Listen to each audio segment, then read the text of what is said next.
wrong last night? No. Dave, look, I trust my daughter. I've known her whole life. She is an incredibly good human being. She just cares for other people. I've seen this throughout her whole life. Anybody who was hurting in her life, she would try to help. She was always looking out for the underdog. She was always looking out for the person who wasn't heard. She's just a very good human. Did a lot to try and help people in lots of ways. She's also been an activist for years in lots of different ways. This is not someone who would ever commit any violence, and she recounted in tremendous detail to Charlene and I what happened. And she was very clear that she believed she was following the instructions of police officers and doing what they were asking. So again, I'm going to let her speak for herself about the details, but absolutely, she was abundantly clear. She was peacefully protesting, not doing anything that would provoke a negative response. And the criticisms, Dave, look, I've spent the entire time in my public life trying to bring change to the relationship between police and community. And I know we have done something very different in this city in the last 6.5 years. I know neighborhood policing alone, and it's just begun, is going to create a transcendent reality where police and community come together. When you look at this, I'm going to show it again because I think it is so powerful. This didn't happen in previous administrations. It just didn't. Let's be very real about that. This is because neighborhood policing says, find a way to connect with communities and work with communities and hear and see them, as Commissioner Shea just said. And you didn't used to have, Dave, a lot of police commissioners sitting here talking about hearing and seeing communities. We are making profound change, but we got to do a lot more.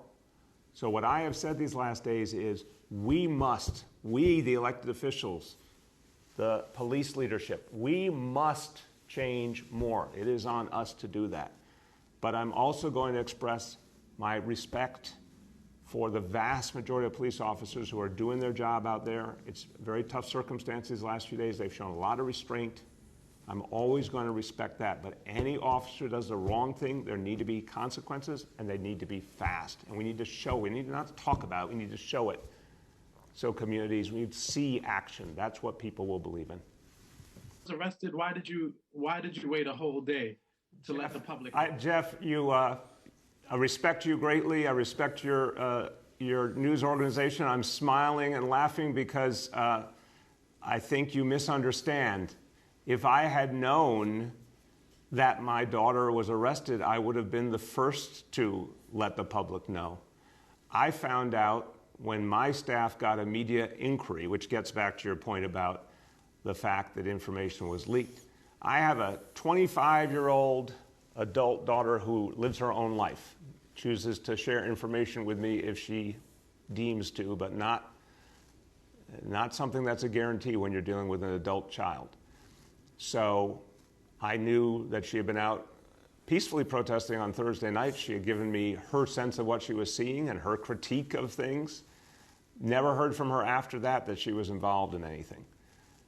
I found out, the only reason I found out she had been arrested was there was a media inquiry that then I heard about from my staff. I reached out to her immediately and said, where are you? What's going on? I didn't even know if it meant in real time or it had happened previously.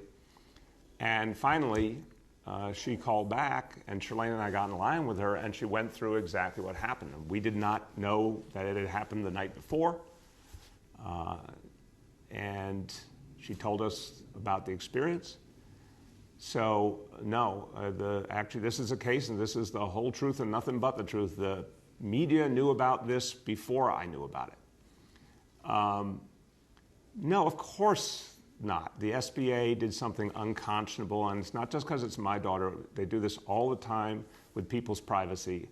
This is another one of the things that has to change. Look, police unions could be part of the change and the improvement in this city and in this country. They really should reevaluate what they are doing at this moment in history. More and more police officers are speaking up around America and saying that this is an unacceptable state of affairs. It has to change. Every time a police officer comes forward and says, I want to be part of the change, it is helping us move forward. The unions could play an incredibly positive role if they would just step forward and say, we're ready to be part of that constructive change. But when they leak information on someone, it's absolutely inappropriate. But I'm not going to tell you that it's only happening to my child. It's happening to people every single day. All the things you often report about, all of you, come from leaked information within the NYPD that's not supposed to be leaked. So I don't want to see anything done more than would be done for anyone else. But I wish the whole phenomenon would stop. I don't think it's fair that people in law enforcement inappropriately provide information that's not supposed to be public on individuals, but they do it every hour of every day, and you all report it every hour of every day, so there's a little bit of a contradiction.